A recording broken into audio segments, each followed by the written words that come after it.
Tyler here, and what a goddamn amazing show Smash put on for everyone today. Wow. Probably another top show I've seen this year.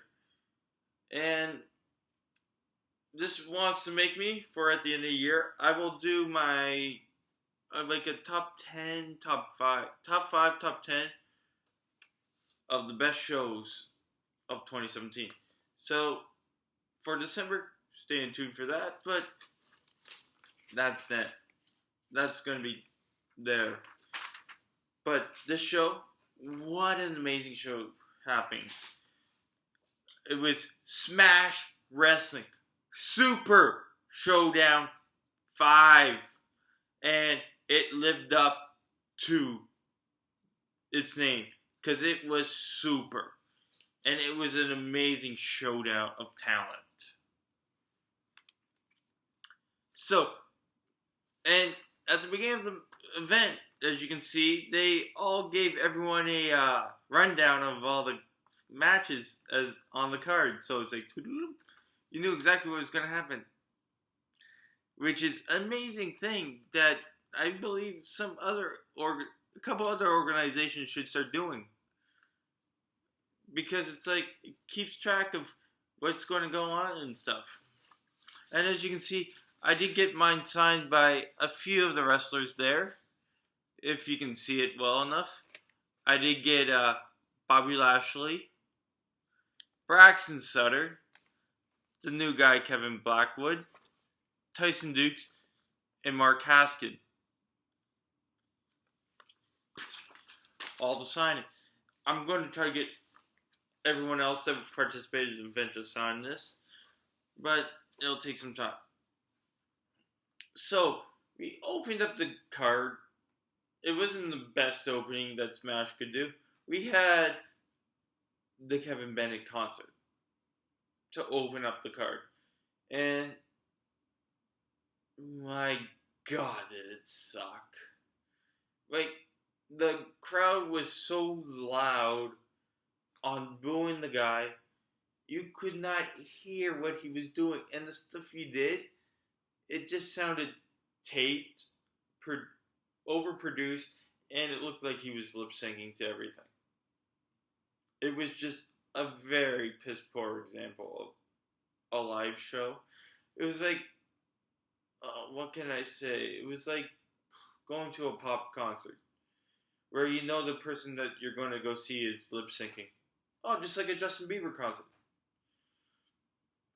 So, but thankfully, for the love of God, we all thanked him. Brent Banks came out and shut him up. And put him in his goddamn place too. Because he's like, hey, I was getting ready for my match and all I heard was this complete and utter garbage. And realized, oh, it's Kevin Bennett in the ring. He says, like, hey, Bennett, are you going to be a man and join our match and make it a three-way? Or are you going to be the girl that you are and run to the back? So before Bennett could give an answer, Lyndon came out to continue for their match. And before Lyndon could even get off the stage, the entire place went black.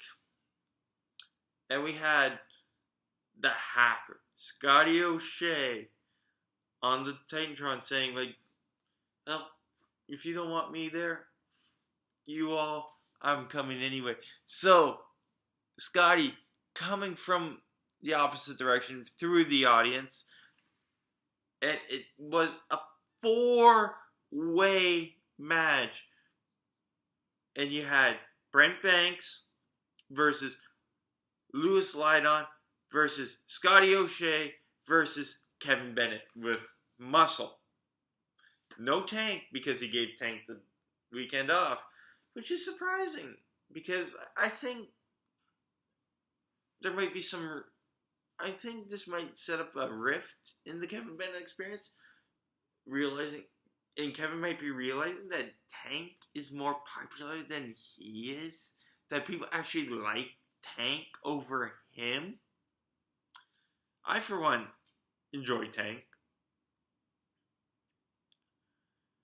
And even though I had a beef with them on Twitter, I can respect Tank because he at least came up with some clever comebacks. Bennett was a pitch ass punk and relying on him to fight his business. I'm like, really? Really?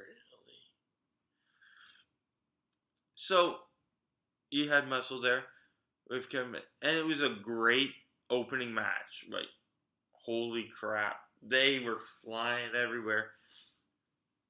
And Yad Muscle did interfere quite a bit, but I love it. At near the, I want to say midway point, it was just Kevin Bennett and Muscle in the ring.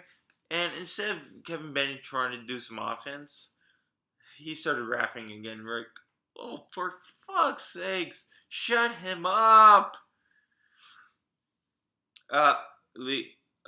So Muscle threw out Scotty. Muscle threw out Lewis. But then Brent was smart and came from behind, knocked out Muscle, and was standing behind Bennett without him knowing. It was too funny. Just too funny. And Brent was phenomenal in that match, and he did pick up the victory. And that proving why Banks is money. And during the match, you saw that Kevin Bennett had a few opportunities to try to win the match, but being the chicken shit that he is, rather stay on the sideline with his groupie, Muscles, who he was very, very close with. A little too close, if you know what I mean. And decided to take another loss. So it's like, really, Bennett? You can't even, you're just pathetic. Honestly, you're completely and utterly pathetic. Plain and simple. So after that match, we had the endorsement. Sebastian Suave taking on Greed. So, again, it started like a typical Sebastian Suave match. And had Kingdom James just ripping on Greed. He's going to get rid of that alcoholic, drunk, son of a good for nothing person out of his life. And he says, like, after tonight, he's going to be 3-0 against Greed. And during that time, you saw Greed come from where the music's playing, come down, and attack Schwab from behind. Another solid match. And it was great to see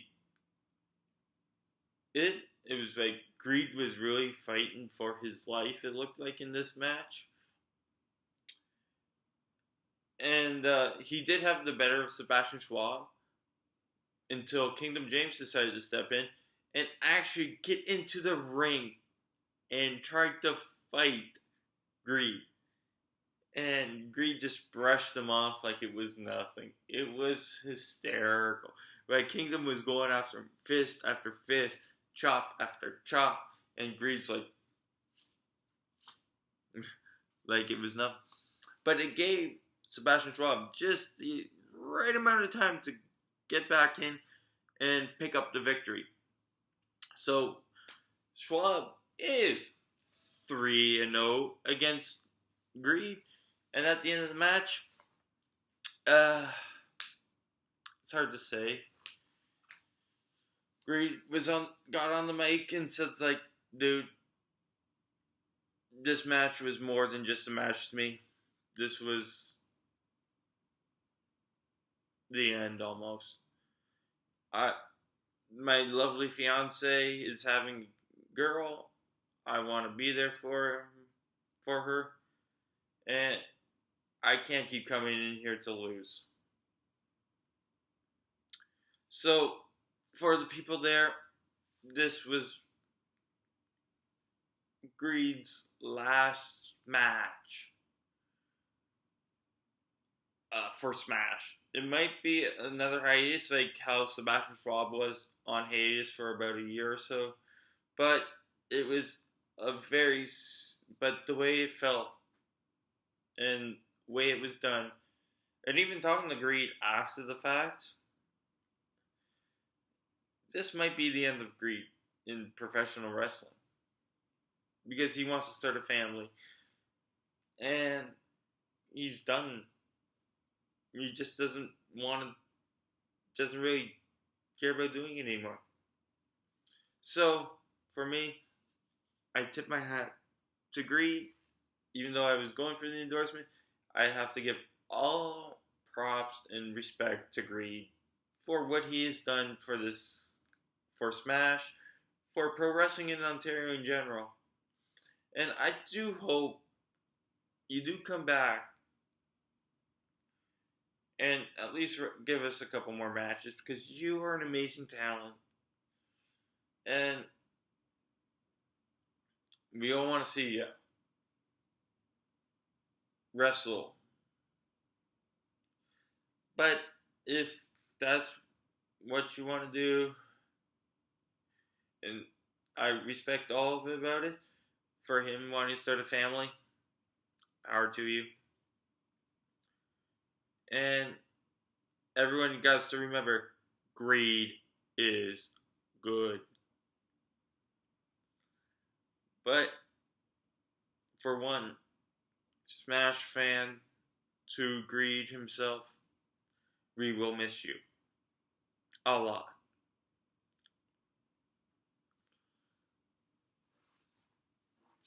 So after that match, we had Tarik versus the newcomer Kevin Blackwood in the steel chairs match.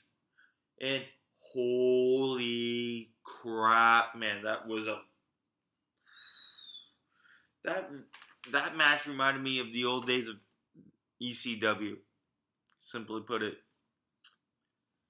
Like, and I gotta give mad props to these guys because they took some vicious shots. Some very vicious shots. And I think overall they broke like 5 chairs between the two of them. Because they were using it like you wouldn't believe. And it was just completely like insane. And you gotta give props again. You gotta give props to these guys because they took some heavy punishment, especially Kevin Blackwood, because I think Tarik broke 3 of those chairs on his head and back. And in the end, Tarik picked up the victory. And in a true class of sportsmanship and respect, Tarik shook the hand of Kevin Blackwood, ending that feud. So you know that feud is quashed. They left it all out on the ring, and I believe the two of them have now a mutual respect for each other. But god damn, that was a vicious match. And a shout out to Kevin Blackwood, great face paint. Kind of like a cross between the Demon Finn Balor and Sting. Pretty damn cool. Man, oh. So then, from one extreme match to the next extreme match, we went to the tag team tables match.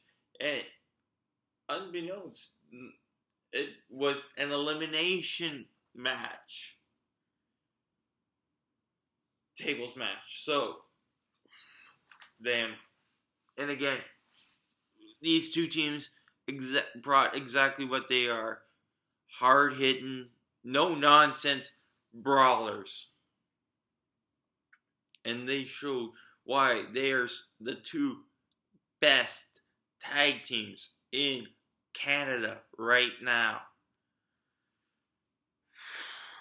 This match is very hard to explain. Like, once it comes onto the Fight Network, stay tuned to Smash on Facebook and Twitter to find out when this match is going to be on broadcast. But I don't have the words that I can give to explain this match. It was amazing.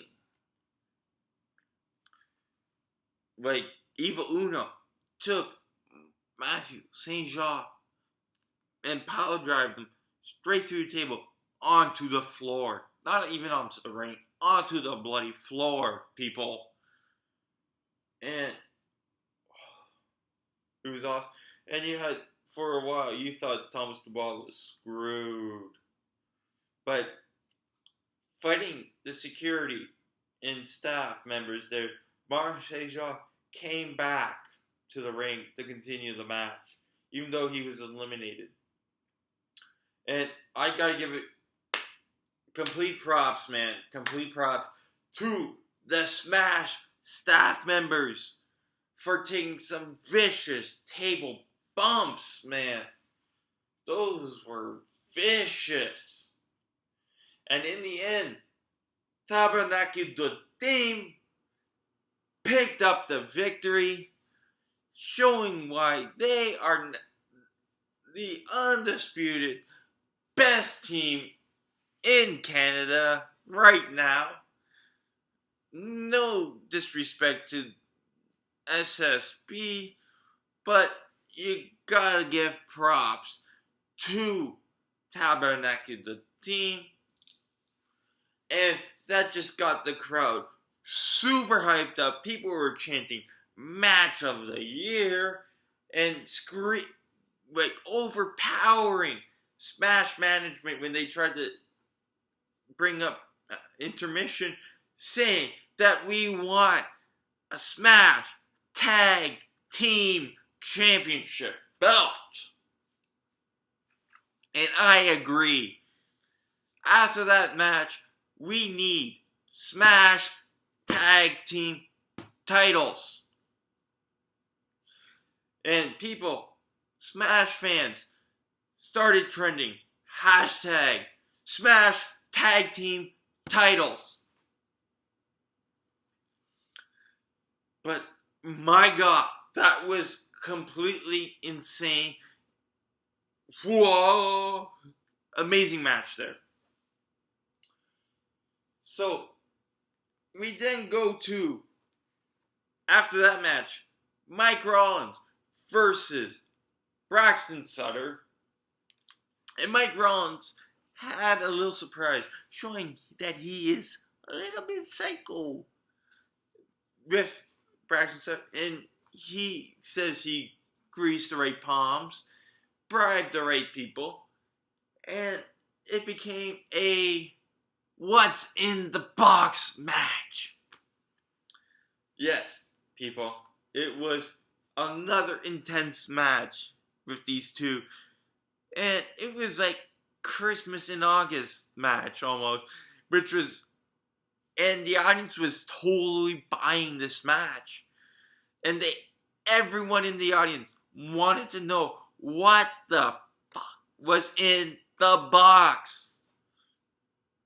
We had many guesses. Myself, I was thinking, is it like the box was big enough? Is it Allie?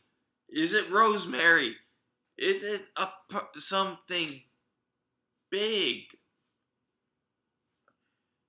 But those guys really put on an amazing show. Again, another match that cannot be described. You have to watch it when it's available on the Fight Network or when it becomes available on Smash On Demand, people. You had to be there to get the full feeling of these matches. I can't describe them. I want to, but I can't because they were so bloody good.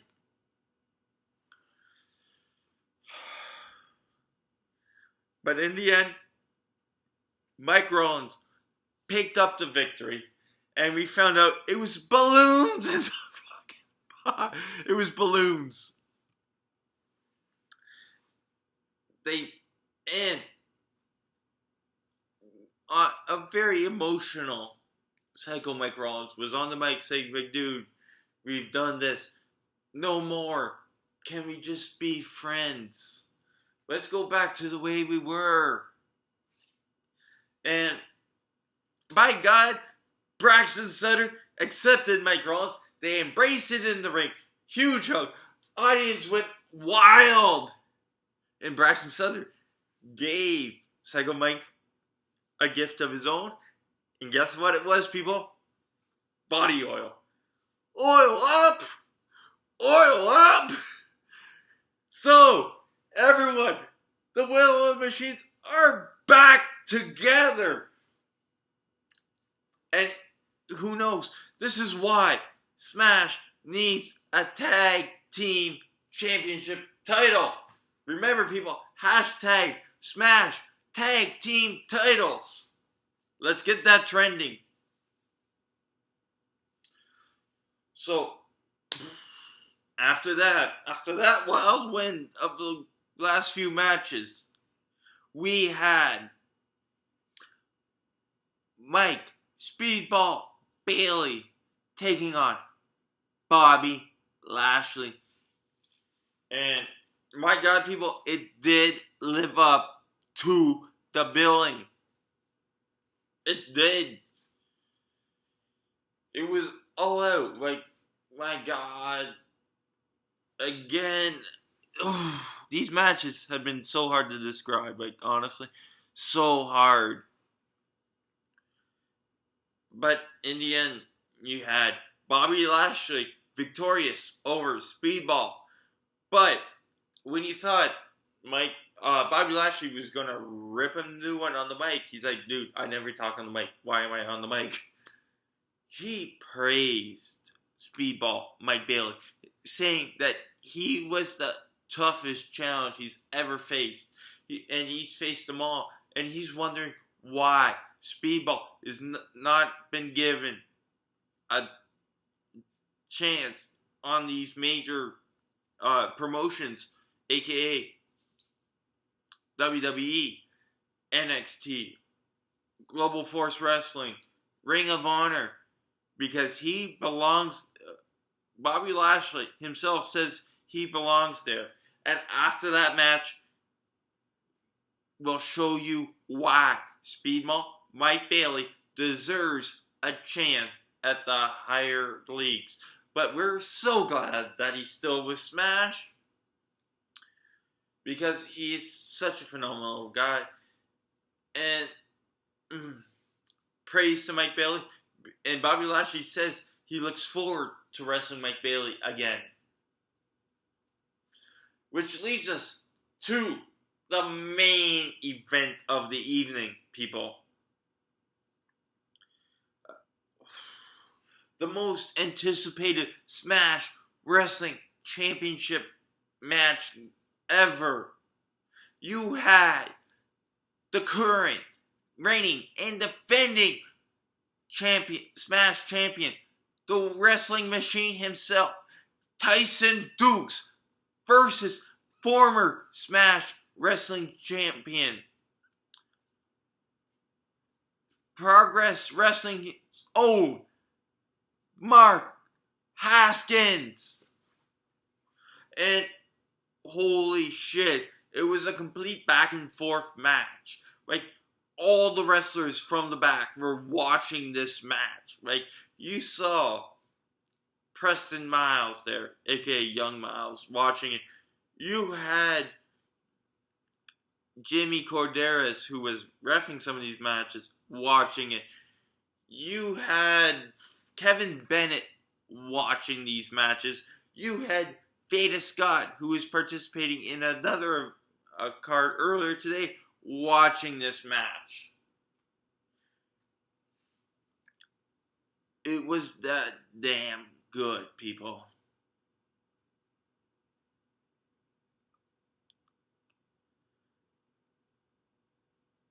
Honestly, that damn good. Could easily be a match of the year contender. Not for Smash, but for all of Ontario. Solid back and forth.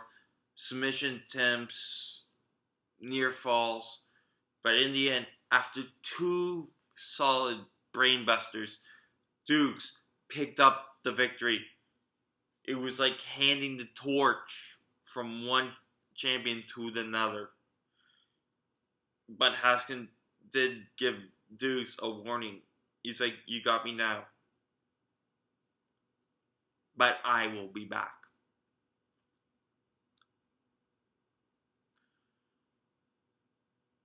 Solid match, man. Solid match. Overall, solid card. Again, such an amazing card, people. The lineup was around the corner to get into this event. Like, I'll share the link below of the video that Smash took of how long this lineup was. I have never seen a lineup that long for a Smash event. But amazing job by Smash. I can't give them enough props for this card. They did one hell of a job. And for all you people, their next show in Toronto will take place at the Franklin Horner Community Center. It's a double bill. You got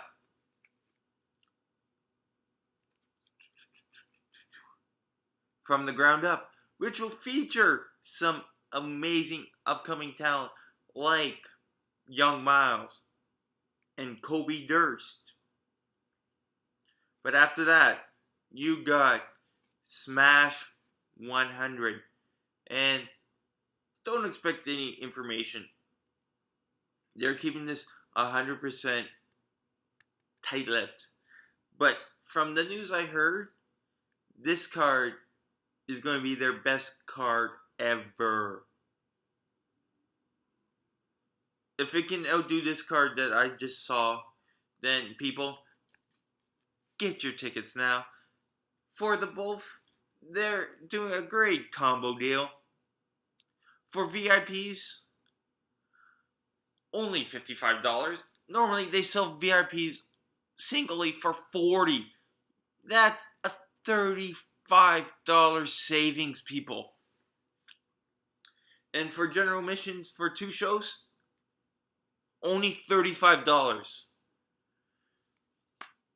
Worth the price to go see these shows. But I hope to see you all there. And remember, people, this is Smash!